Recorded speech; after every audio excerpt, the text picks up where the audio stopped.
All right, guys. Well, we have a pretty interesting update on this entire Assassin's Creed Shadows Yasuke situation. Now, there's been a lot that's gone on the past few months, it feels like, over this entire scenario, as we've just kind of watched it coalesce and snowball into this gigantic controversy that's spanning the entire globe. Given the fact that most Western audiences wanted to play an Assassin's Creed title set in Japan where you play a Japanese samurai, or an assassin at least. And, I think Japan very much felt the same way. They wanted to feel like they were being respected and given a character that represented them as a nation, as a culture.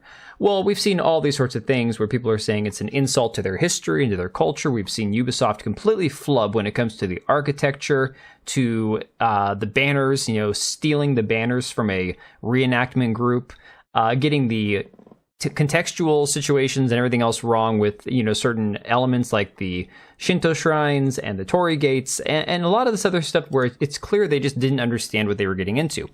And now we've seen this petition to cancel the game from Japan get to almost 82,000 signatures on change.org, and it's still going. It is still freaking going. It's absolutely mind-blowing. And this is for a game, mind you, that you could spend up to $130 on the Ultimate Edition.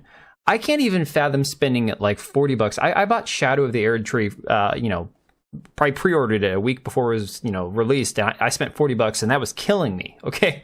Elden Ring is the only game that I've spent that much money on in a long time. And it's a fantastic game. This game will not be the same. It just won't. It's not going to live up to the status of a game like Elden Ring.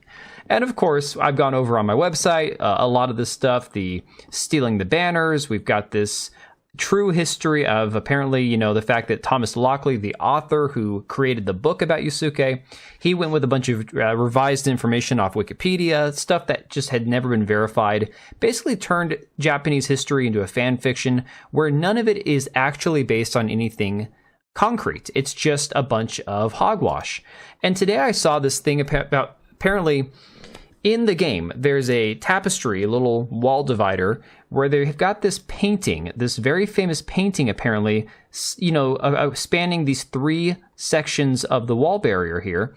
And it says, apparently it's a painting known as the Four Admirers from the Edo period, which is a completely different time period from where the game takes place. So, of course, Learning the Law on Twitter says Assassin's Creed Shadows takes place in 1579. Developers copy and paste whatever Japanese things they can find. The painting of the game is actually from the Edo period, LMAO Ubisoft.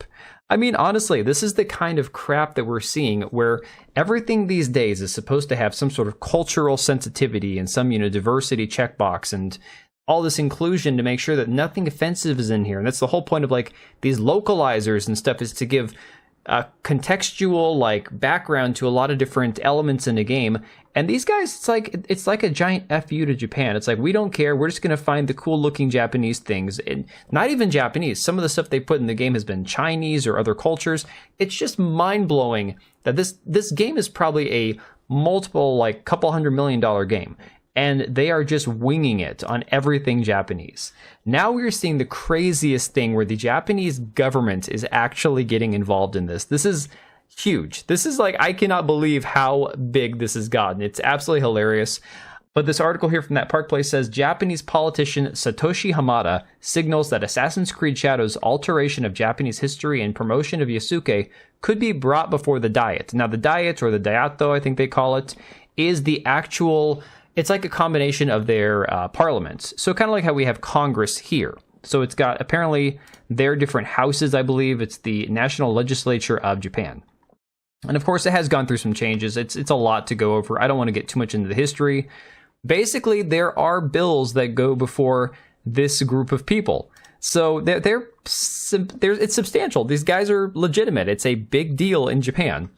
So this article says Japanese politician Satoshi Hamada recently signaled that he might bring up Ubisoft and their upcoming game Assassin's Creed Shadows before the Japanese Diet, the country's legislative body, for altering the country's history, architecture, and more, as well as potentially using AI to generate images of the time period the game is supposed to be set.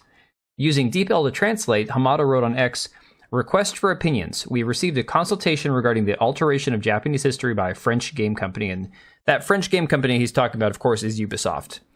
Oh, excuse me. "We share the consultation below with images. We have also quoted a post that we believe points out the problem with the game in question. We would be happy to receive your comments and suggestions, including specific requests. Also translated, the quoted post reads, "Don't misunderstand why Assassin's Creed is on fire. Black people are the main characters. I really don't care. Non-Japanese people are flaming on their own. I asked a Japanese expert to make it messed up seasons, messed up buildings, messed up mannerisms. Did you really listen to him? It's a premiere box with concept art as a bonus.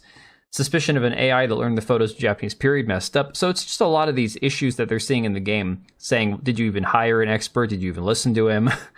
It continues, "We made a concept video. Chinese subtitles are added by mistake. Quicksilver gathers complaints. Maker is upset. Don't complain, racist. This is where the Japanese get the most upset.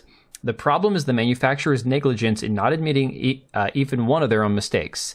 Signature Drive begins to demand that the product not be released here and now." And again, this is that petition we're talking about, where they simply do not want the game to be released at all. Now, let's be real for a second. They're not going to scrap the game.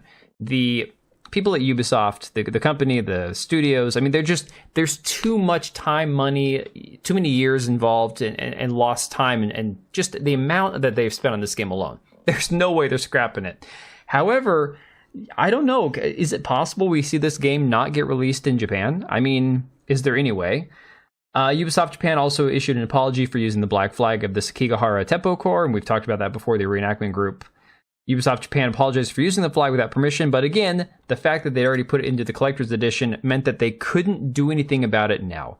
So at this point, it is too late to fix so many of these issues. There are little things they can change and patch, things that they can try to fix when it comes to architectural design or layouts in games, or a line of dialogue here or there, or getting rid of the cringe hip-hop music they gave Yasuke when he's like beating the crap out of a bunch of Japanese people half his size. But at this point, there is just far too much for them to do, like to fix, to make this game palatable to everybody who's had an issue with it so far, as well as it sounds like pretty much the entirety of Japan and all the people that are planning on playing this game or who wanted to play it and are basically saying, screw you, I'm not going to give you my money at this point. So it'll be very interesting to see how this develops. Again, the fact that the Japanese legislature is actually getting involved in this is absolutely just mind-blowing. I can't even believe it at this point, how quickly this has escalated to the point that we're at now. But you know what? I'm happy to see it. I'm happy to see Ubisoft, who is a terrible company, by the way. Of all the studios that are the big developers, they are one of the worst, absolute worst, up there with Blizzard and Activision. So I'm going to leave this right here. Let me know what you guys think about it. If you appreciate the coverage, make sure you like and subscribe. Check out the website, and I will see you guys later. All right, and if you made it this far, thank you so much for watching the video. Thank you for being here. I do have two channels, Minimal Effort Podcast, as well as my gaming channel. I do have a Twitch and Kick for my gaming channel. We do live streams over there occasionally, maybe once a week. And then if you are in the market for a new PC, make sure to check out Meta PCs. Click the link I have down below. Use code TBO at checkout for a special discount. Thanks again for watching, and I'll see you next time.